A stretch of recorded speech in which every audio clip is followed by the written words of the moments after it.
하이델베르그 요리문답 3주차 문답 함께 살펴보도록 하겠습니다. 먼저 문답 함께 읽겠습니다. 제5문 질문: 당신은 이 모든 율법을 완전하게 지킬 수 있습니까? 답: 전혀 아닙니다. 나는 하나님과 내 이웃을 미워하는 본성을 가지고 있습니다. 제6문 질문: 하나님께서 사람을 그렇게 악하고 불의하게 지으셨습니까? 답: 아닙니다. 하나님께서는 인간을 선하게 자신의 형상을 따라 의롭고 거룩하게 창조하셨습니다.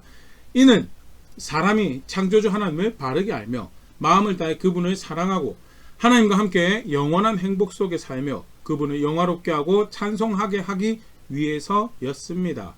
제7문 질문: 그러면 사람의 타락한 본성은 어디에서 왔습니까?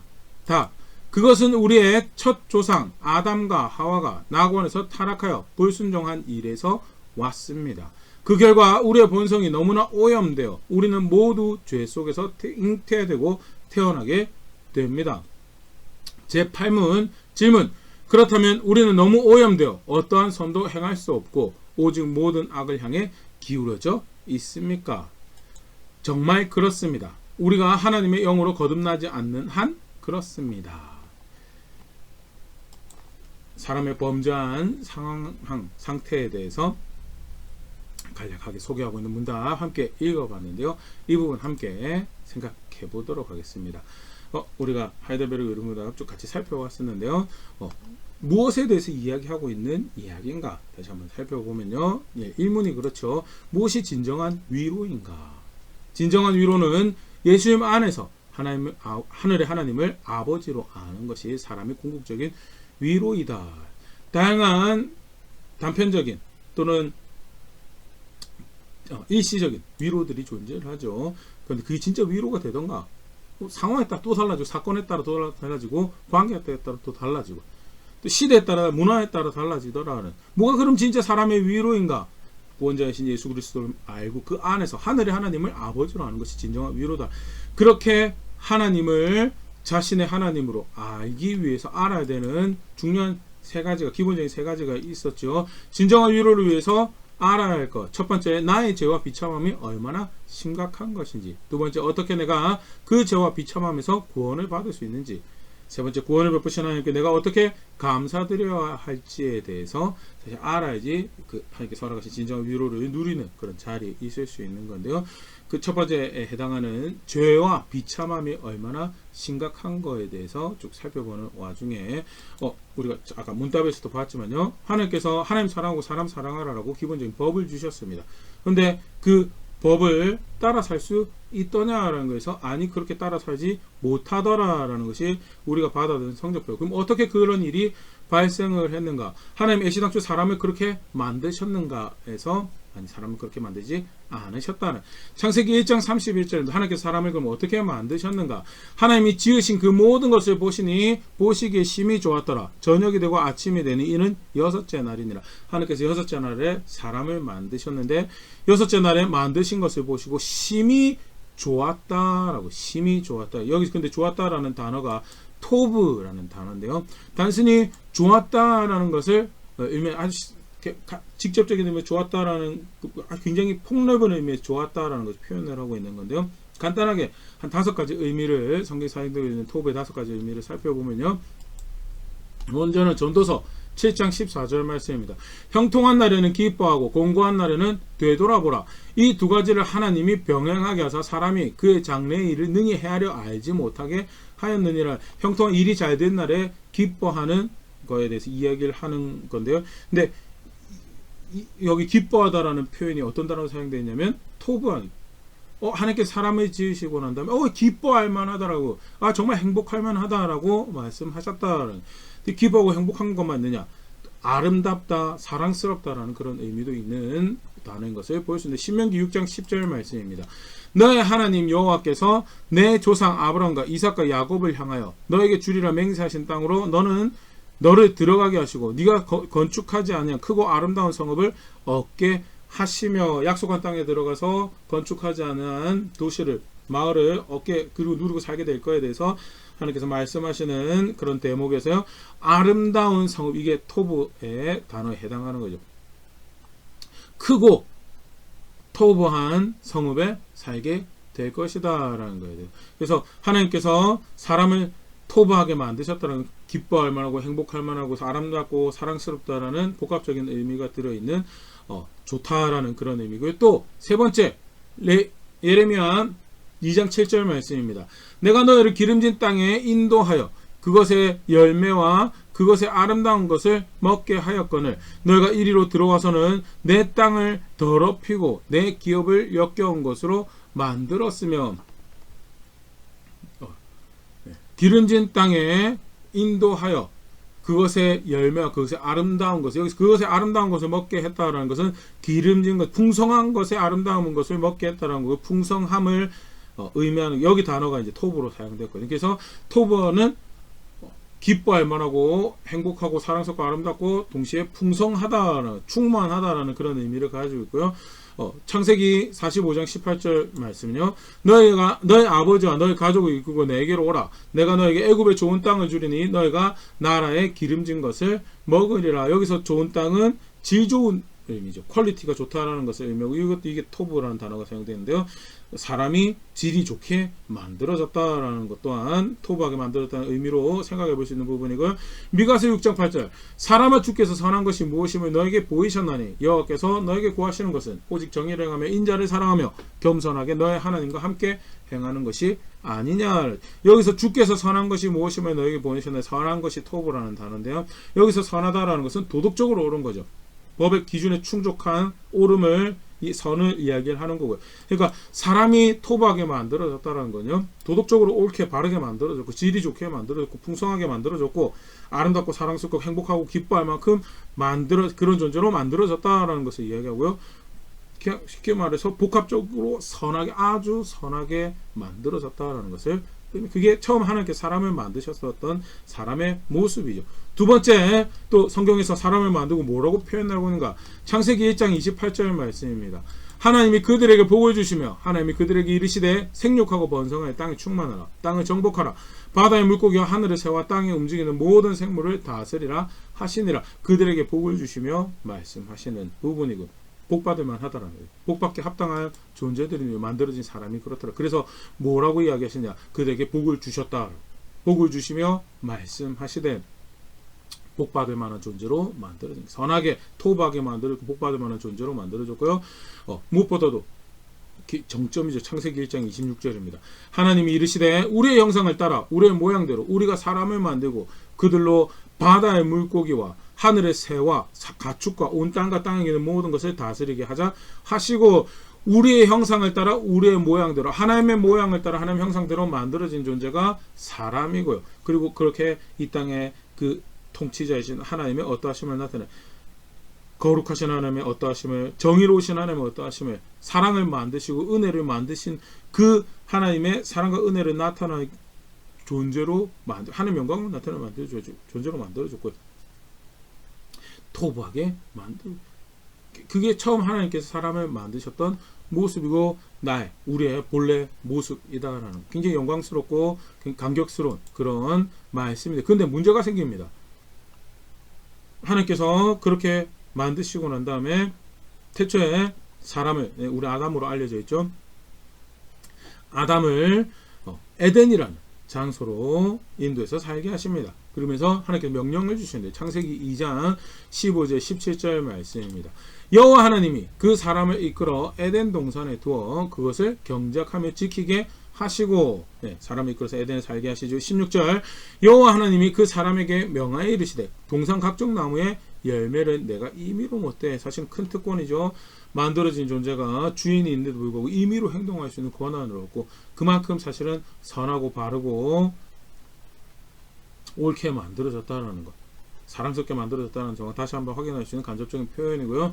17절 선악을 알게 하는 나무의 열매는 먹지 말라. 네가 먹는 날에는 반드시 죽으리라 하시리라.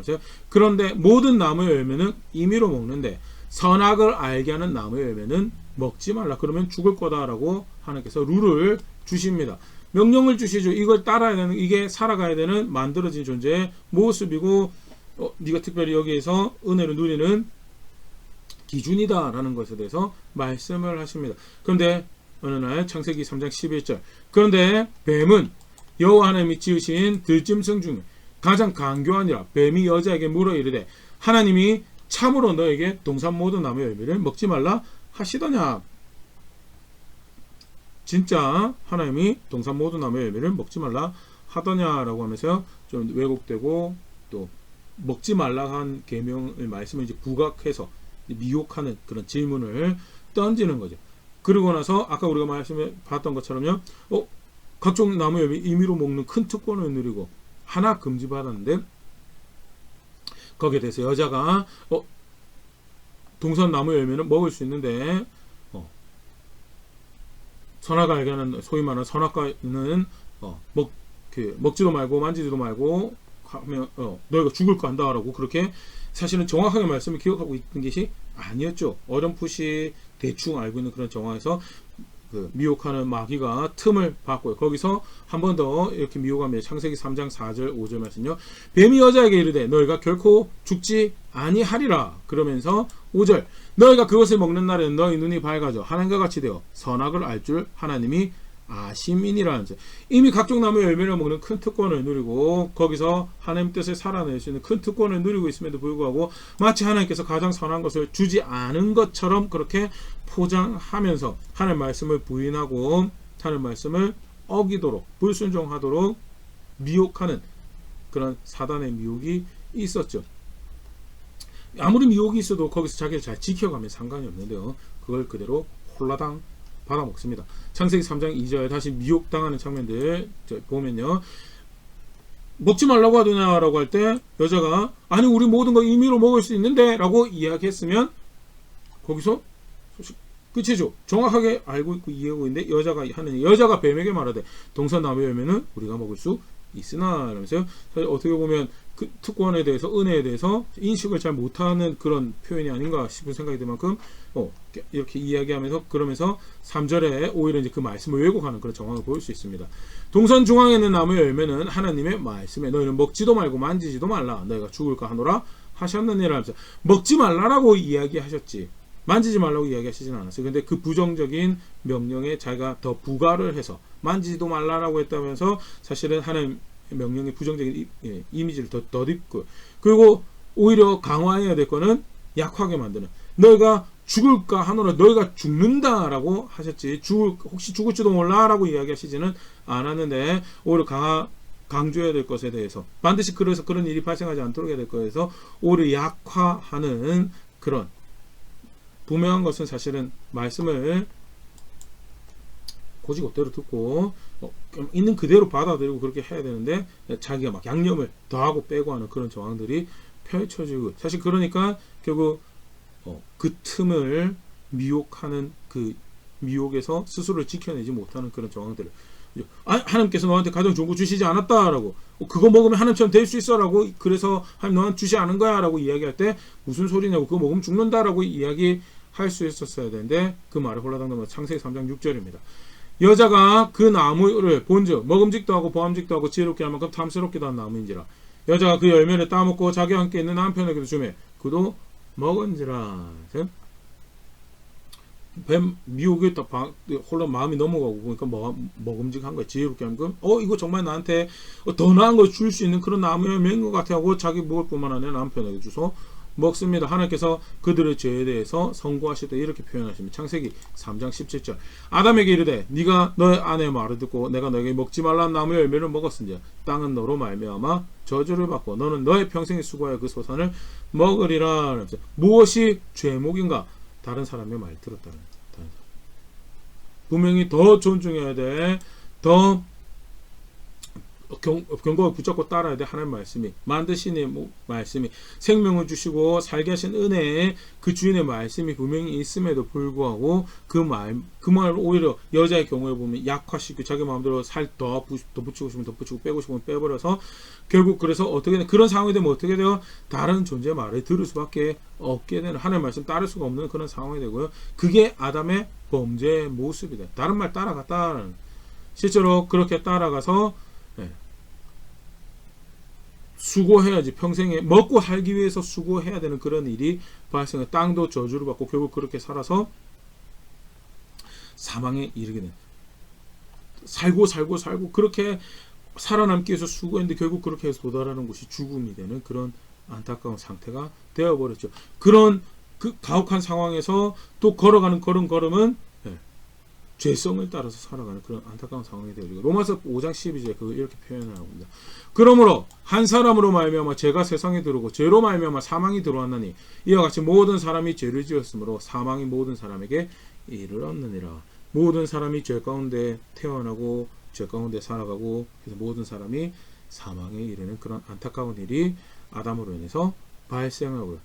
아까 문답에서는 아주 이렇게 간결하게 표현해 오염되어 버렸다. 상태가 오염되어서 이제 선을 행할 수 없는, 또 하나님의 말씀이 아무리 주어져도 내가 보기에, 내가 판단에, 내 이해를 쫓아서, 그래서 버젓이 하나님이 죽는다는 것도, 하나님 망한다는 것도, 그거는 생명이 아니야 라고 이야기하는 것도 그냥 이게 더 제 만족이 됩니다, 기쁨이 됩니다, 선택을 살아가는 그런 안타까운 상황이 되고, 죄가 들어오고 사망이 들어오고 그 저주 가운데 살아가고, 몇 가지, 한 두 가지 예를 관련해서 보면요, 바로 그 아담 하와는 먹지 말라고 한 과일 따먹을 정도 끝났다면요, 그 바로 그 다음 때 가인과 아벨을, 아담과 하와의 아들이죠, 형제를 죽이는, 최초의 살인하는 죄가 발생을 하고, 가인이 나쁜 놈이었다 그게 아니지. 성경에서 설명하는 것은요, 아담으로 인해서 죄성을 가지고 태어난 사람들이 살아가는 모습, 그 죄와 싸워가자는 사람의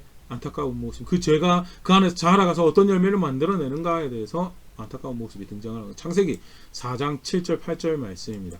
네가 선을 행하면 어찌 낯을 들지 못하겠느냐. 선을 행하지 않으면 죄가 문에 엎드려 있느니라. 죄가 너를 원하나 너는 죄를 다스릴지. 하나님께서 친히 가인에게 경고하십니다. 죄가 문에 엎드려져서 너를 원하나 너는 죄를 다스리라고. 죄성 가운데 태어났지만 다스리라라고 하나님께서 도전하시는데 다스리지 않죠. 죄가 흘러간 대로 내버려뒀는데 결국 동생 죽여요. 8절 가인이 그의 아우 아벨에게 말하고 그들이 들에 있을 때 가인이 그의 아우 아벨을 쳐 죽이니라 하면서, 우연히 만났는데 생각이 나서 죽인 것이 아니고요, 작정을 하고 들로 끄집어냈던 정황으로 학자들이 이해를 하고, 굉장히 악한 그런 모습이고, 특별히 하나님께서 가인을 지원하기 위해서 죄를 다스리는까지 말씀까지 주셨음에도 불구하고 전혀 다스릴 생각이 없이 죄가 열매를 맺고 그것이 더욱더 저주 가운데 스스로를 밀어넣는데 그 상태 자신 내던져버리는 안타까운 모습 볼 수 있고, 이러한 상태에 대해서 다윗이 시편 51편 5절에 이렇게 고백합니다. 내가 죄악 중에 출생하였으며 어머니가 죄 중에서 나를 잉태하였나이다.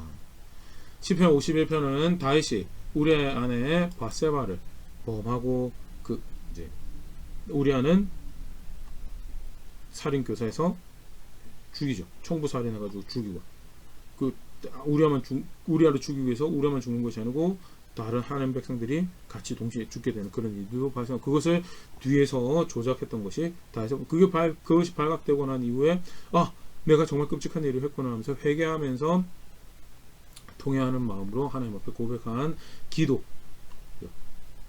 내가 실수했습니다. 내가 잠시 눈이 멀었던 것 같습니다. 그렇게 이야기하잖아요. 애시당초 내가 죄악 중에서 출생하였습니다. 내가 이것만 내가 문제가 있는 것이고, 사실은 내 존재 자체가 문제적인 존재고, 어머니가 죄 중에 나를 잉태하였습니다라고 고백하는 게 다윗의 고백이고요. 그게 사실은 그게 정직한 하나님 앞에서 인생의 모습이죠. 어디서부터 출발하는가? 하나님부터 출발하는가? 아니요.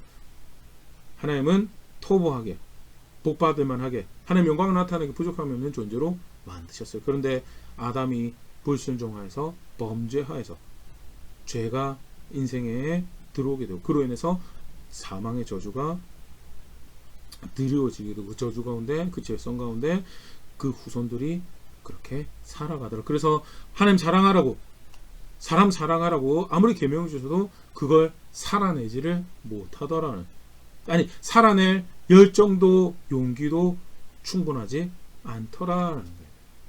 안타까운 인생의 상태에 성경은 그렇게 가르치고 있고요. 그것은 만드신 하나님의 문제가 아니라 전적인 그 죄성의 죄의 기회 스스로를 던져버린 사람의 문제였다. 이 참 안타까운 모습이죠. 궁극적으로는 어떻게 돼요? 하나님 죽는다고 한 거에서 버전이 그렇게 하면 망한다고 한 거에서 버전이 따라 살더라는, 로마서 1장 31절 말씀입니다.